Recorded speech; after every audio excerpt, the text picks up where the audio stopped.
بسم الله. السلام عليكم ورحمة الله وبركاته. اللهم صل وسلم على سيدنا محمد وعلى آل سيدنا محمد. ازيكم عاملين ايه؟ النهاردة بقى هعمل معاكم غدوة كده سهلة وسريعة، مش تاخد معانا وقت خالص.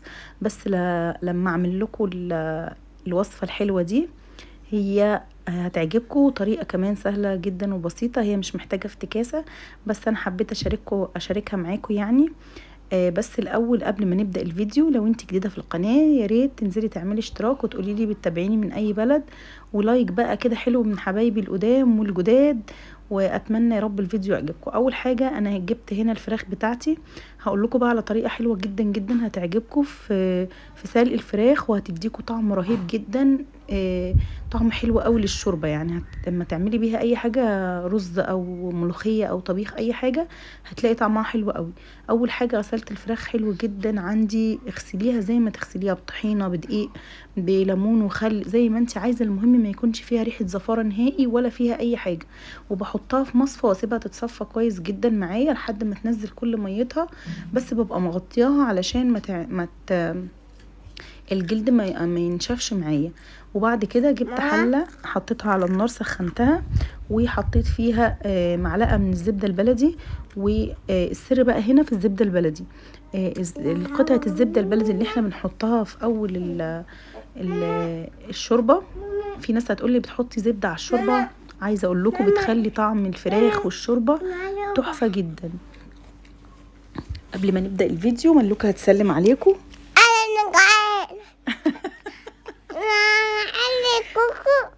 هيقول لهم عاملين ايه؟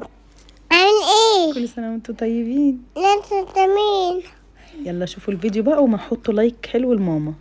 حتى يا ماما، وقولوا لهم شكرا للمتابعين اللي بيسالوا عليا. على ماما. لا، عليكي انتي، بيسالوا عليكي انتي، بيقعدوا يقولوا فين ملوكه الشيف الصغير.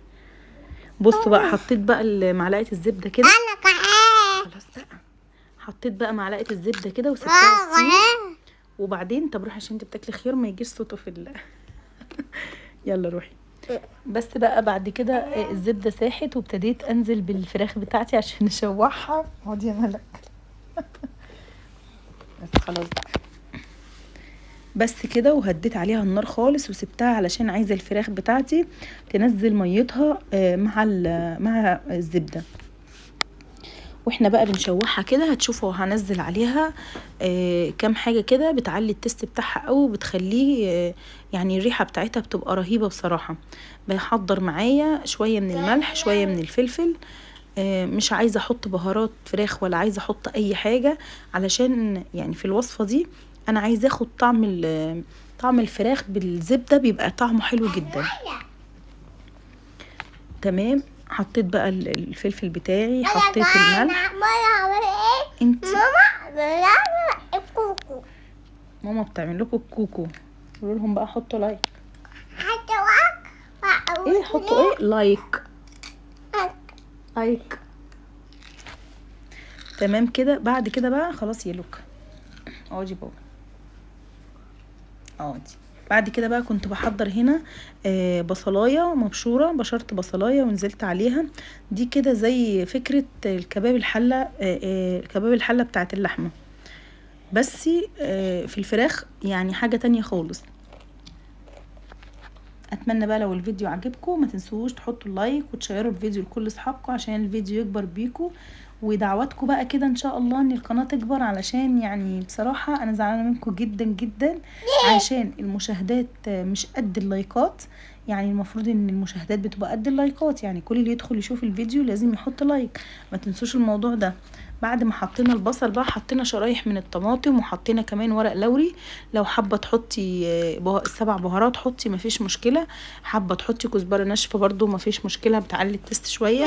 والاهم بقى من كل دوت، لو عندك بقى ايه حطي قرن فلفل اخضر كده لو موجود عندك، بس انا ساعتها ما كانش موجود بصراحه. تمام كده بقى. بعد كده بقى هكون محضره فصين من الثوم. الثوم برضو بيدي الشوربه ريحه حلوه قوي، وكمان بيعلي التست بتاعها، بيخلي فيها فوائد برضو تانية.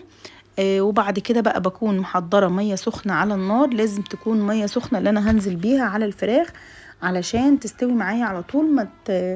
يعني درجة الحرارة بتاعتها ما تقلش، فاللي هو تاخد معانا سوا او ما تستويش، ممكن ما تستويش. فلازم تكون المية اللي هننزل بيها على الفراخ لازم تكون المية سخنة. تمام. قلبيها بقى شمال ويمين كده لحد ما تنزل ميتها وتاخد لون وتاخد معانا لون كده وتبقى حلوه. انا هنا سبتها، كان الاضاءه بتطفي عندي، فكنت بحاول ان انا اظبطها علشان الصوره تبقى واضحه ليكوا شويه احسن من كده يعني. تمام. هبدا بقى ان انا اقلبها كده على الوش التاني.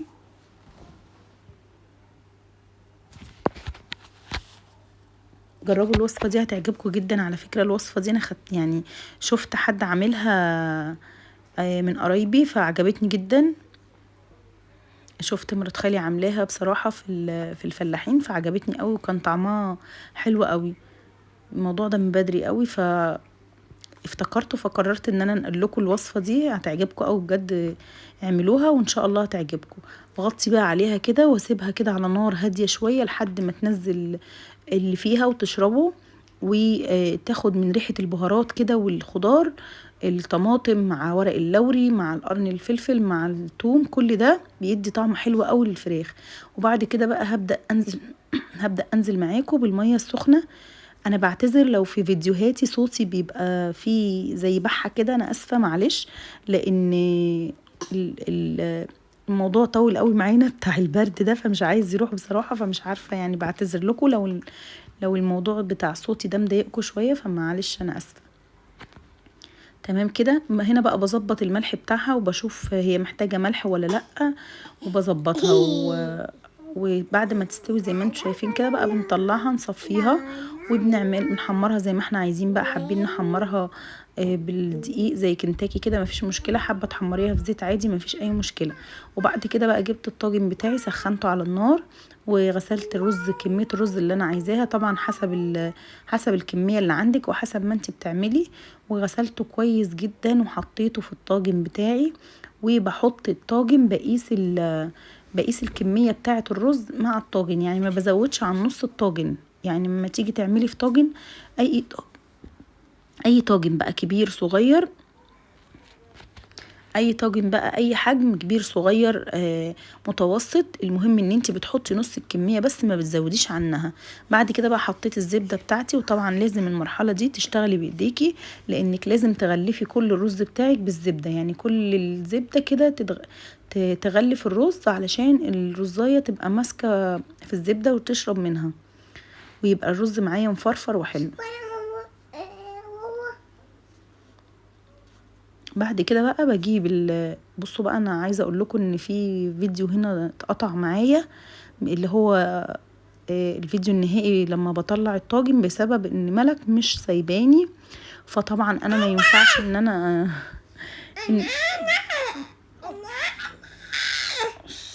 ايوه